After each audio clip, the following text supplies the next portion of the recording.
Hey 201, we have another chapter of Chocolate Fever here. If you remember, chapter 9 took a little bit of a turn and their truck got hijacked by some robbers.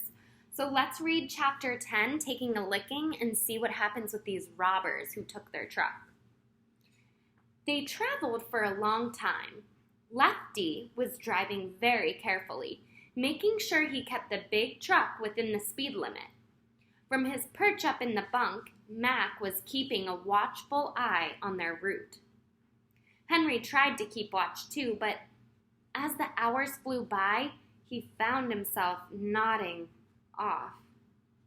He was soon asleep, his head cradled on Mac's chest. As the first streaks of dawn appeared in the eastern sky, Mac was still holding his arms about the boy, cushioning his body from shocks and jolts of the road. As the truck shifted gears and slowed, Henry's eyes opened. "Shh," Mac whispered, a finger held to his lips. "Where are we?" Henry whispered in turn. Mac put his mouth almost against Henry's ears before he answered. "Far out in the country," he said, "a long way from nowhere." "Now, when we get where we're going," he continued, "I want you to keep a sharp eye on me. Don't do anything sudden and don't run. Let's just be very careful, you hear?" Henry nodded. He would follow Mac's lead and do as he was told. Mac was a person you could trust, especially in a tight spot. They were traveling along a 2-lane road now, with just a few houses set wide apart. Lefty was driving the big truck very slowly, looking right and left at every crossroad. "Any time now we're going to turn off," Mac whispered. Henry agreed. They must be very close to the thieves' hideout, he thought. Lefty slowed the truck almost to a crawl and turned down a small dirt road. The truck bounced along the narrow track, turning right and left through the trees, and in a few minutes came to a stop in a grove of pines near a small wooden cabin. When Lefty had turned off the motor, Louie called up to them, "Gentlemen, we have arrived. Last stop, everybody off." Lefty and Louie opened the cab doors and stepped out of the truck. "Easy now, you two," Louie said, and Mac and Henry joined them. "No sudden moves, no funny business, no tricks, right?" "No tricks," Mac said quietly. Louie had his gun in his hand. Henry could see, with the gun pointed squarely at Mac. The thieves led them into the cabin. It had one room, dirty and desolate looking. A wooden table and chair stood in the corner, and Louie prodded Mac and Henry in that direction.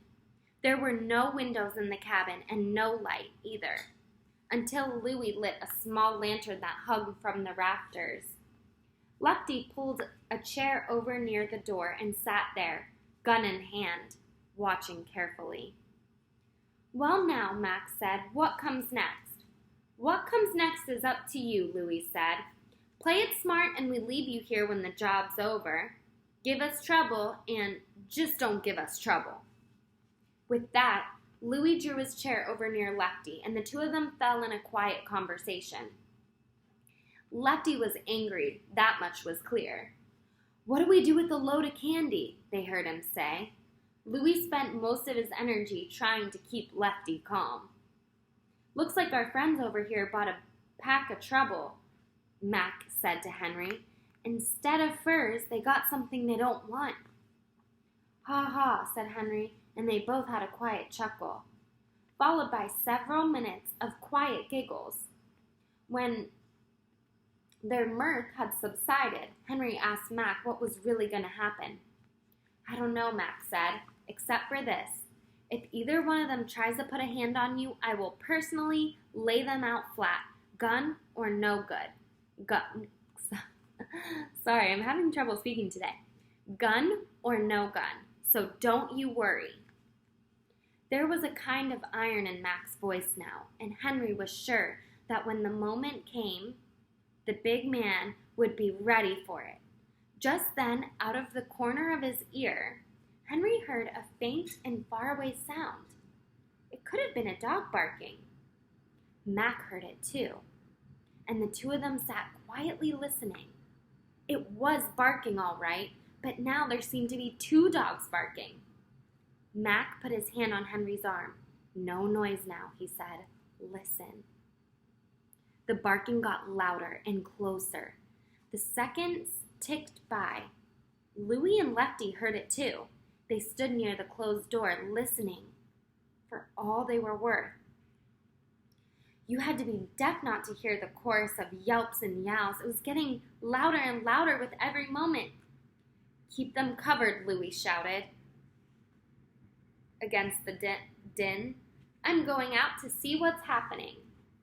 Lefty shuffled over to the corner where Mac and Henry sat, his drawn pistol looking them straight in the eyes. Louie, gun in hand, opened the door and froze on the spot, but only for a split second.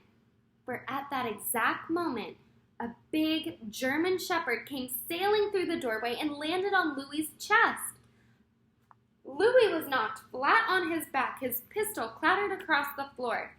Behind the German shepherd, a whole army of yelping, barking dogs, all headed straight for Henry.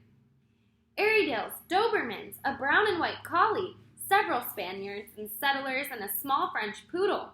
They were yelping and jumping and barking, enough to fill a little cabin with noise and confusion.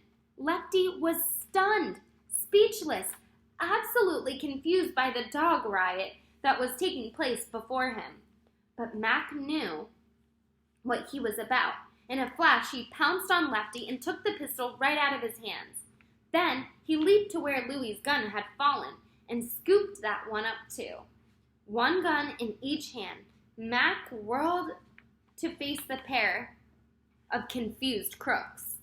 Louie was still on the floor. Lefty was surrounded by a pack of yipping and yapping dogs.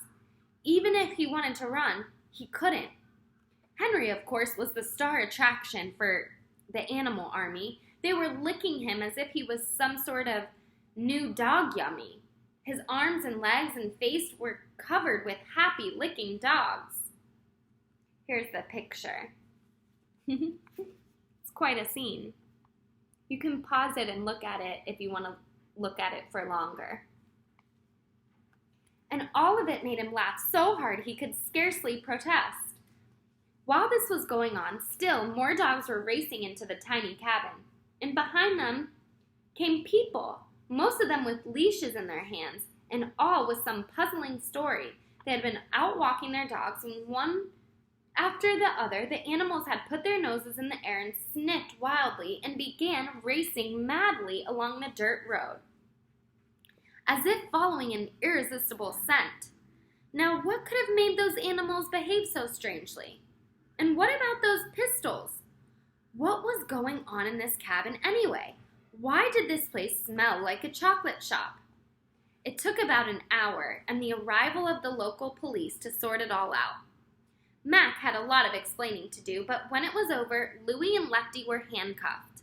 As they were being led away, Henry heard Lefty mutter, "We go after furs and we get candy bars. We get to our hideout and we're invaded by dogs. It's getting so a guy can't make a dishonest living anymore." "Ha ha," said Mac and Henry together. As the police cars turned out of sight at the end of the tree-lined dirt road, they were still laughing. "Come on, kids," said Mac between chuckles. "We've still got some candy to deliver." And that's the end of chapter 10. Hope you enjoyed it.